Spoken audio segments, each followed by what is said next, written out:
Welcome, everyone, to another broadcast on the Debruary 2021 agenda. Tonight, we're going to be discussing the book entitled The Art of Good Enough, the Working Mom's Guilt-Free Guide to Thriving While Being Perfectly Imperfect by Dr. Ivy G. She's a pharmacy professor, a speaker, and an author. Her book won the 2020 Reader's Favorite International Book Award. She got a silver medal for it, so that's pretty high accolades. In this book, she provides some really down-to-earth and practical strategies for maintaining emotional stability against fear and guilt and anxiety, things that working moms and single moms deal with every day.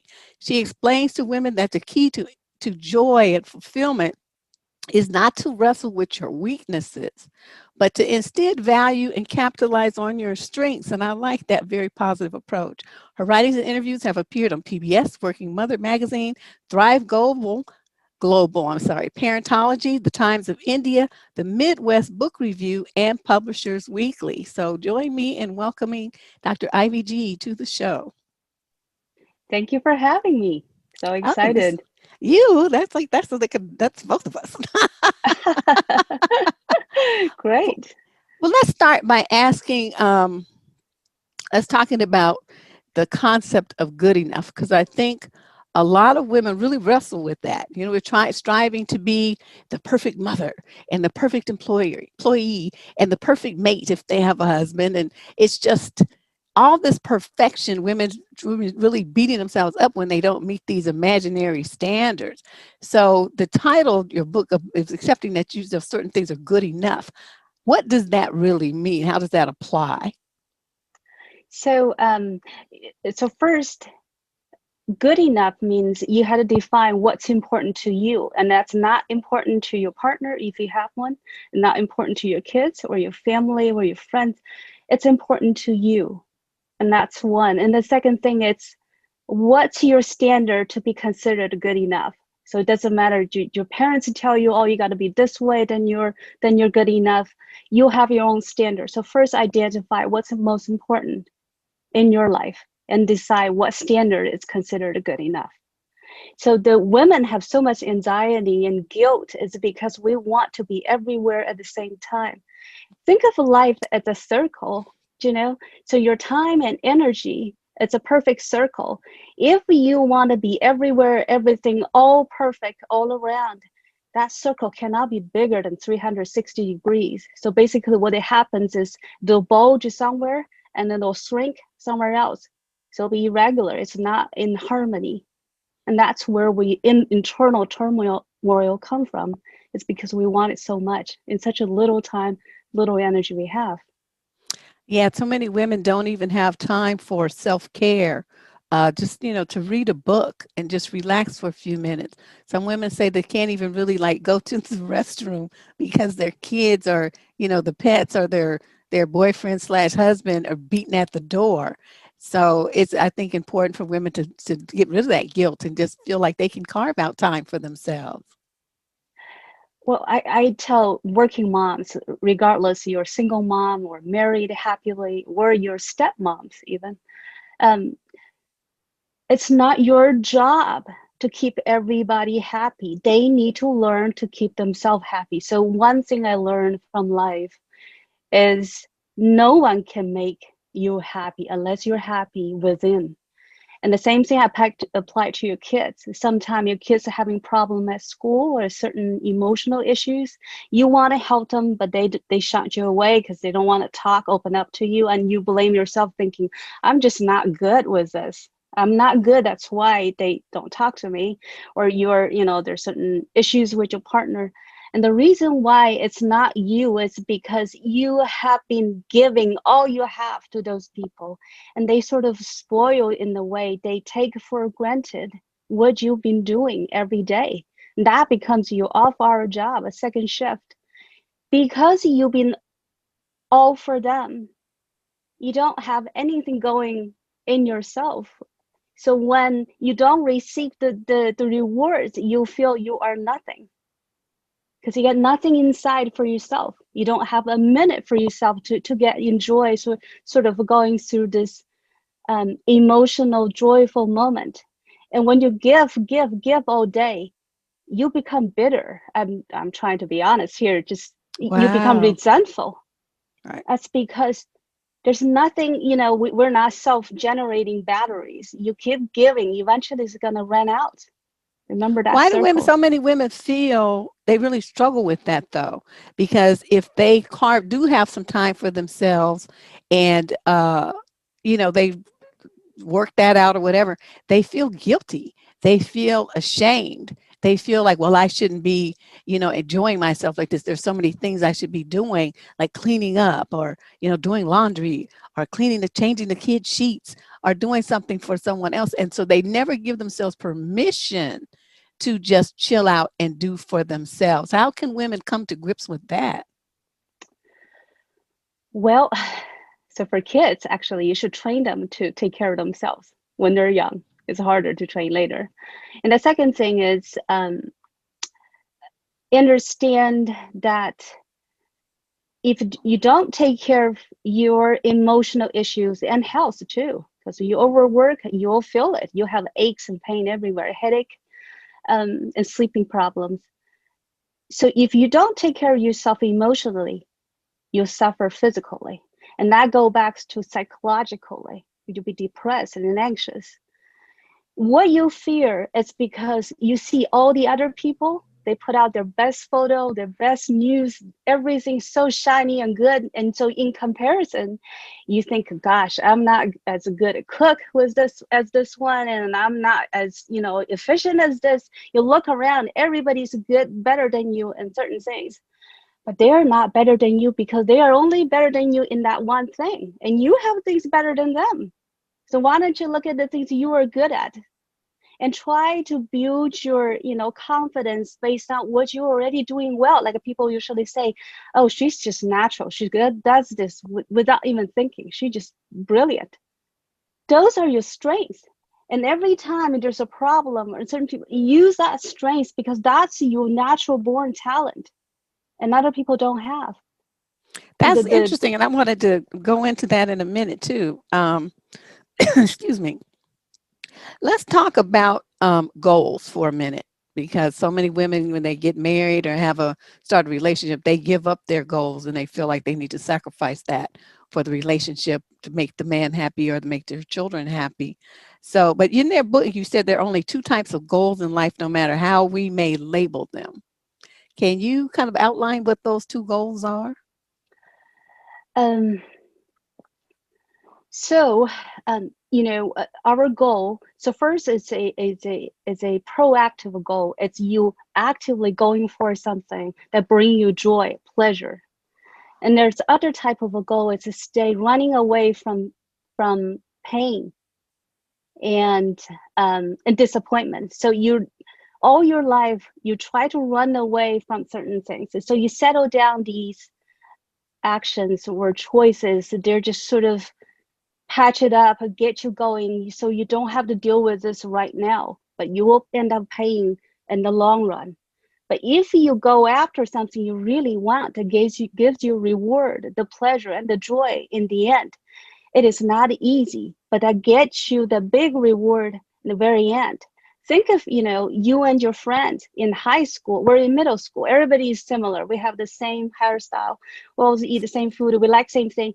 But 30 years later, you have a reunion, you'll see amongst your classmates, everybody's so different because they pick what kind of goal they go after. Do you go after something really, really get you somewhere nice, big, somewhere great, like top of the mountain, where you just settle down, I'm just going to deal with this right now. I'll figure it out later. There will never be a better time to Mm. figure it out because you end up going and just stay at the bottom of that hill. You never make a chance to climb.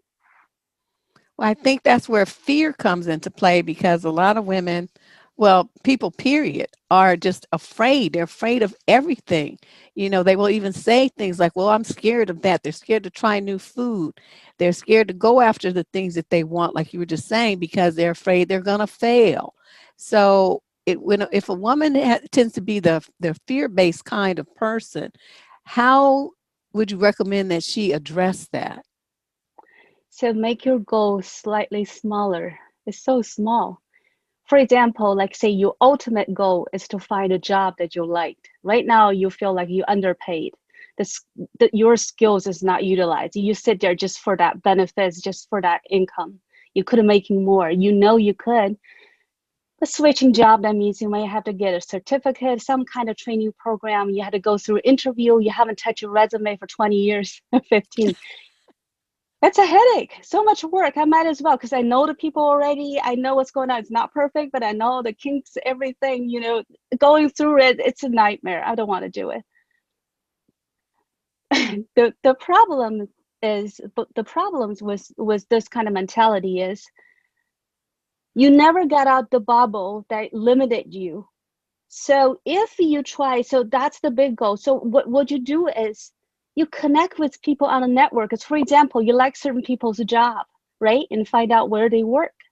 And you go to their website where their employees hang out.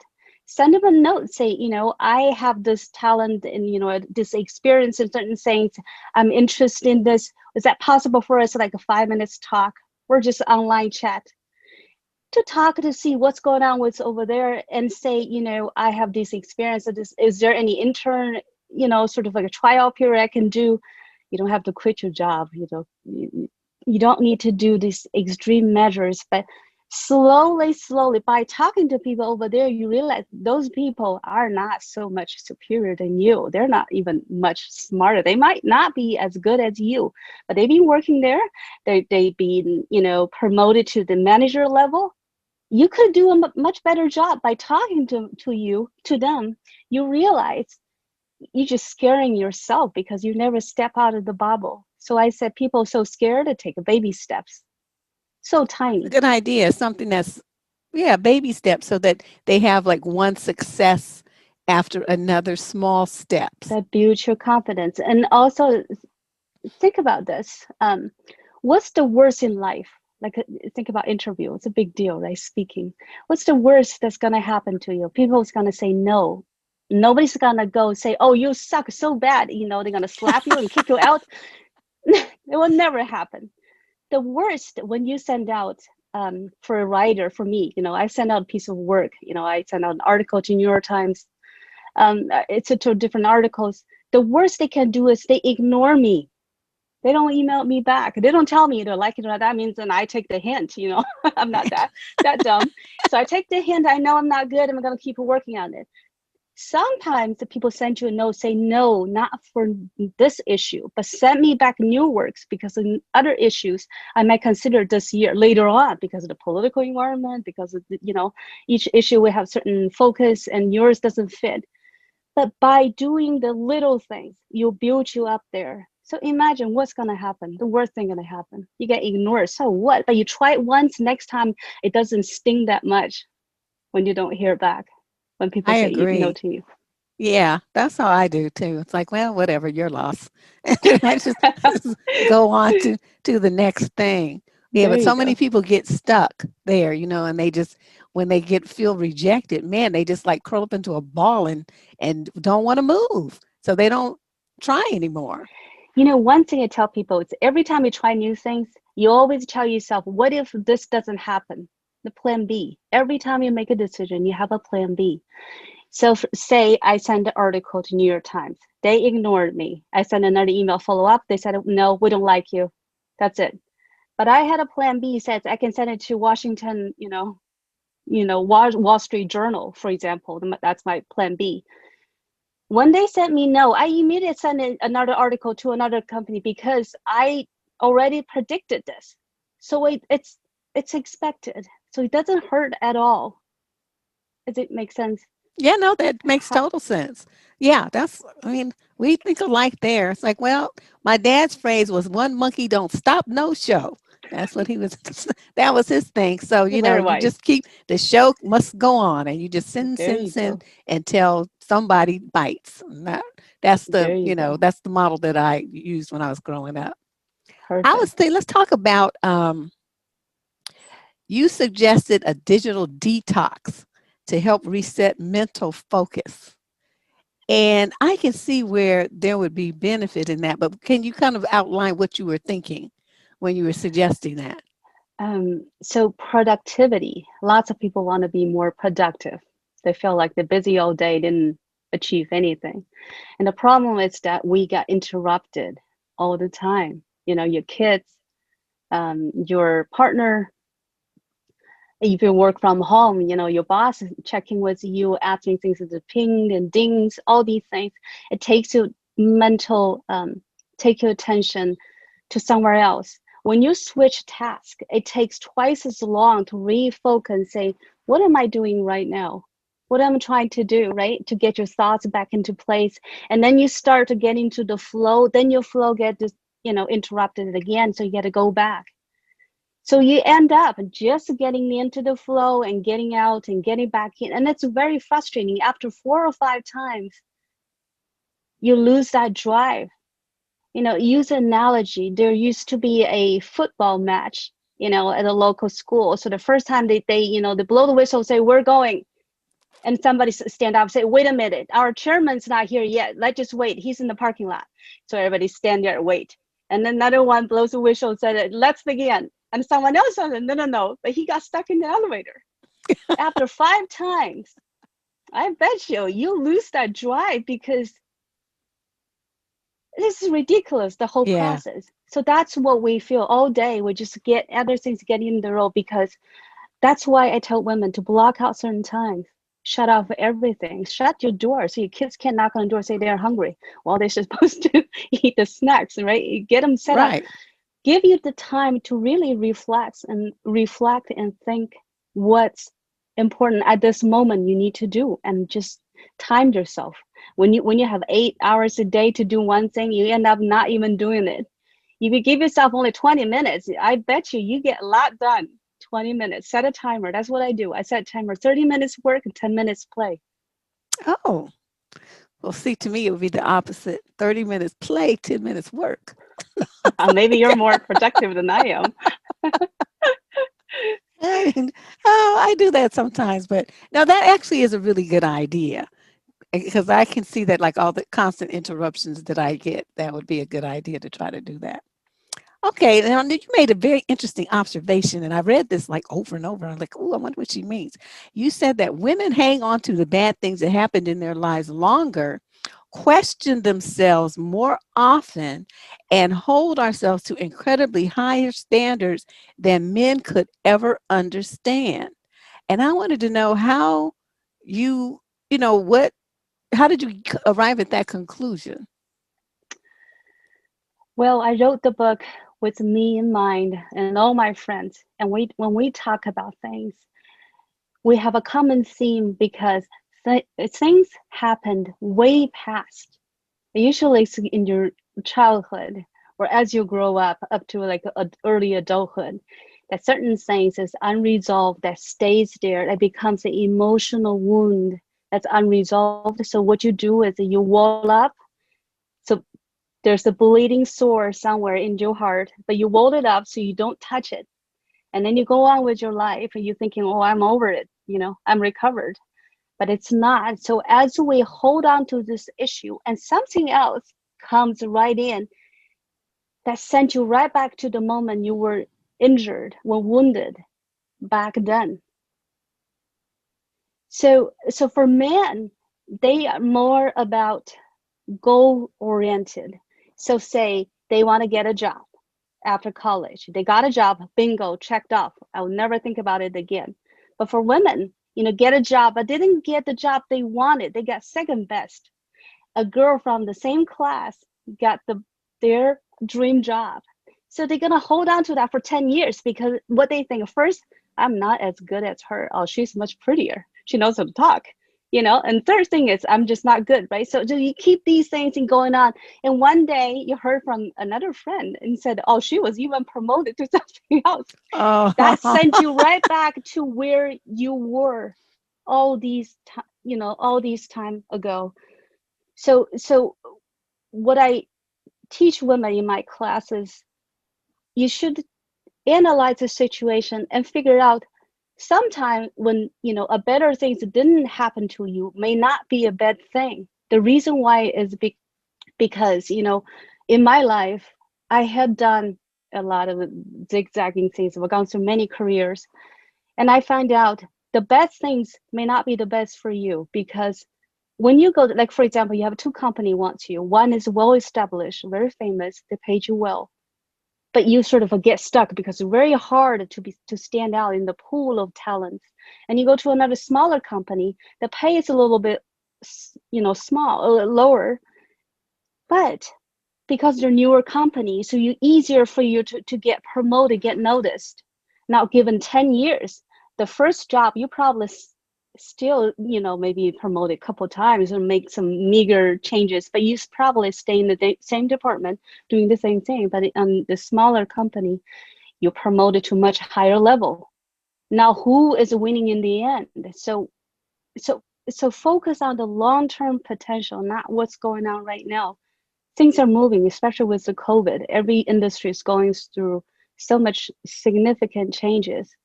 So focus on the long-term potential and try to resolve issues in your life as they come.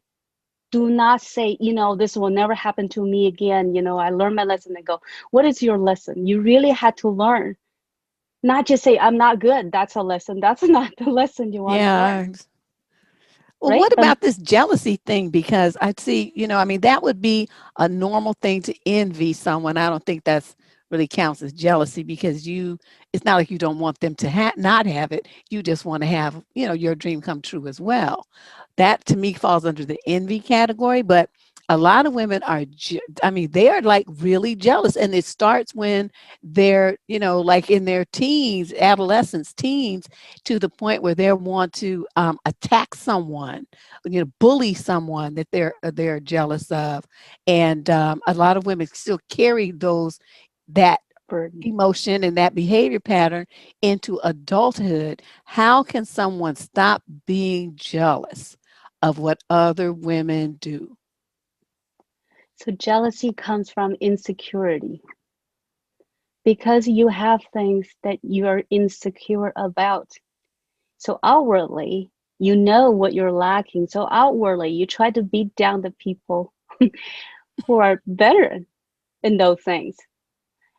But they don't realize you have things better than them. Why don't you focus on those and give yourself the opportunity to show off in front of them to get it back, make it even, Give yourself that opportunity. So I tell people, when you wanted something so bad and other people get it, it's not because they are better than you. It's because it's a, so success means it's the right time, right people, and right place. That may not be the right timing for you. You may not be ready, or that may not be the right people for you. People click in different ways. When you're Hmm. interviewed, it's because you didn't click, and nothing to do with how good you are. It's a sort of like, it needs all these, you know, moving pieces to fit together to make something happen, like pass the interview, pass the exam, find some good career or date the right guy. Well, two girls are going after the same guy and they had to pick one. It's not you, so you hold that grudge and you marry someone else. So you always compare to the guy you fall in love with 20 years ago, and that's a punishing yourself for something so small, because would you like that guy? And in the end, they end up getting divorced, which is a real story. I have seen in other people's life.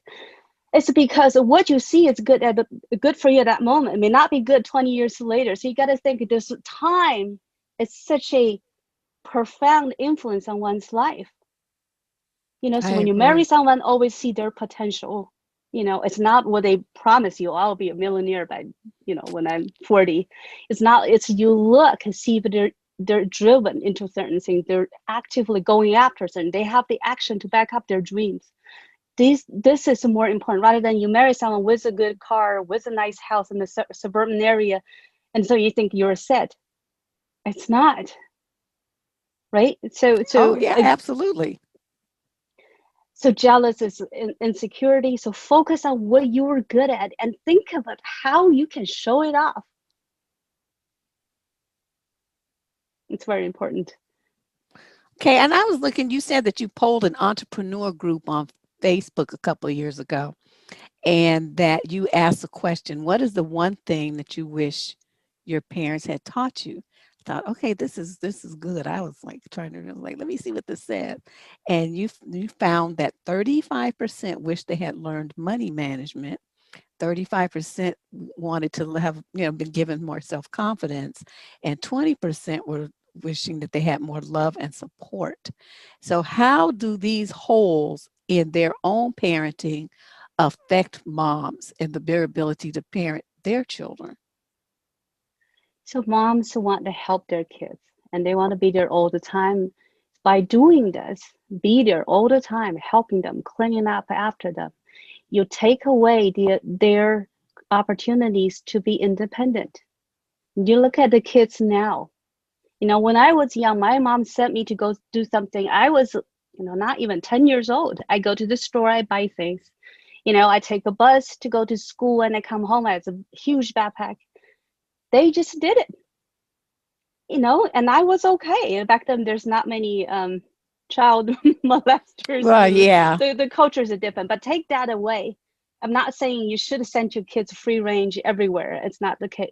That's not what I'm saying.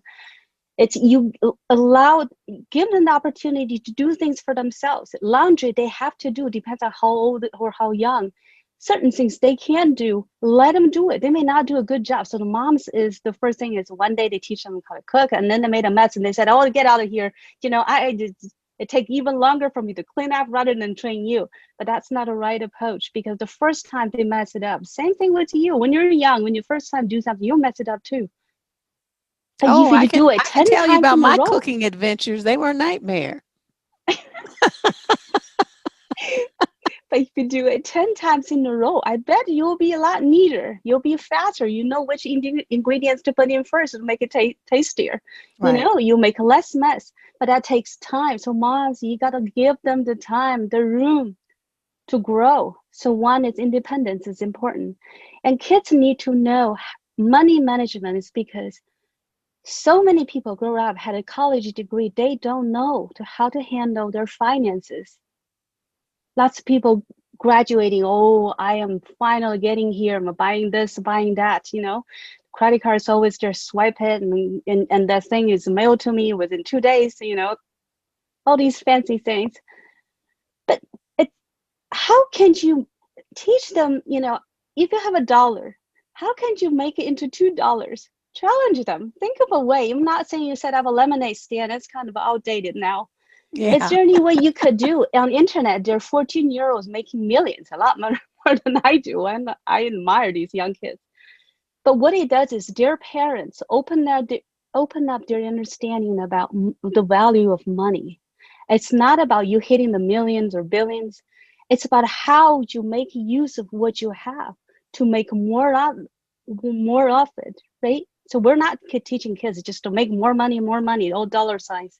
What you give them the tool is to be innovative, to be original, to be able to think outside the box, to get themselves out of situations, because you can't be there all their life. One Right. day you and your partner will be gone. They will be in this world alone. There will be COVID or something like that happen. Do they know how to take care of themselves? Right? So independence and money management, make money work for them while they sleep. This is the best way. If you don't know, that's fine. There's so many books out there using kids' language and teaching kids how to invest, how to save, how to understand the real value. When I take my son to on vacation, we went to New Zealand. We give my son $50, the New Zealand dollar, and he had to figure out what to buy. We don't tell him a thing. He had this basket. He goes there. He can he can read English and speak English, but different brands. He had to figure out which one give you more volume.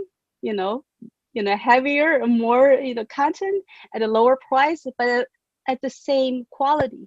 So he had to figure out.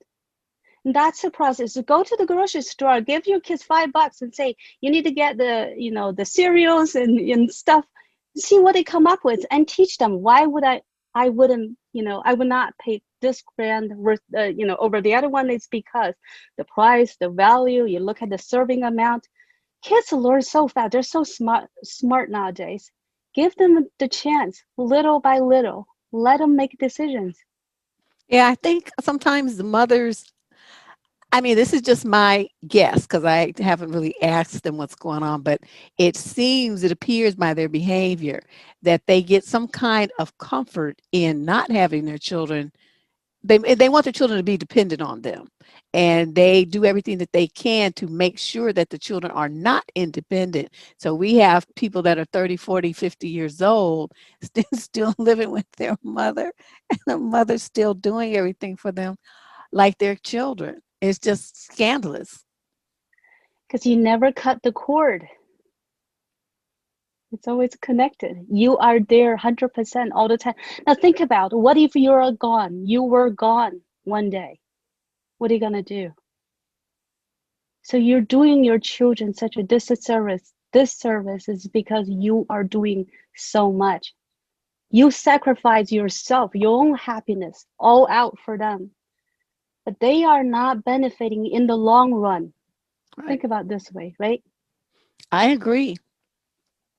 So let's talk about, what you want everyone to take away from this interview. You have some key points that you want to emphasize to the moms.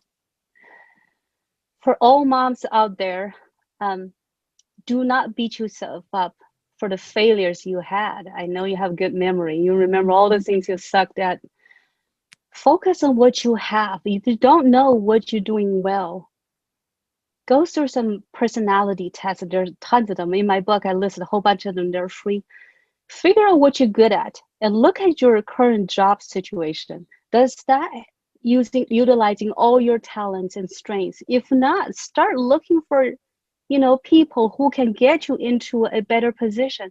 Start networking. Facebook, their company's employees are socially connecting. Send them a message, ask them how is it working over there, feeling like, what kind of talent they use, what kind of skill they need. That help you to hone in what kind of resume, what kind of skill you need to put on your resume.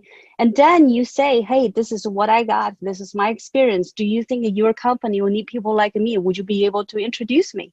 If you can't find those people on Facebook, go to LinkedIn. A lot of people on LinkedIn, you find them, right? And you get their information, send them a message and ask them. No, people are nice in general unless they are provoked.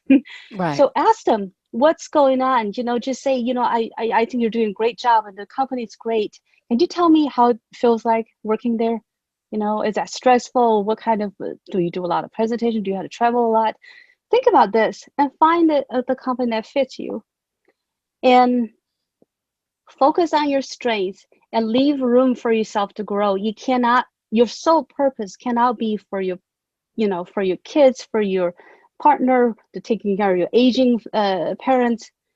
When you take all out, there's nothing going for you. There's no purpose in your life. You must have a purpose, and your purpose must be you, something related to you, that you want to do this because it brings you joy, not because it's your responsibility. Okay.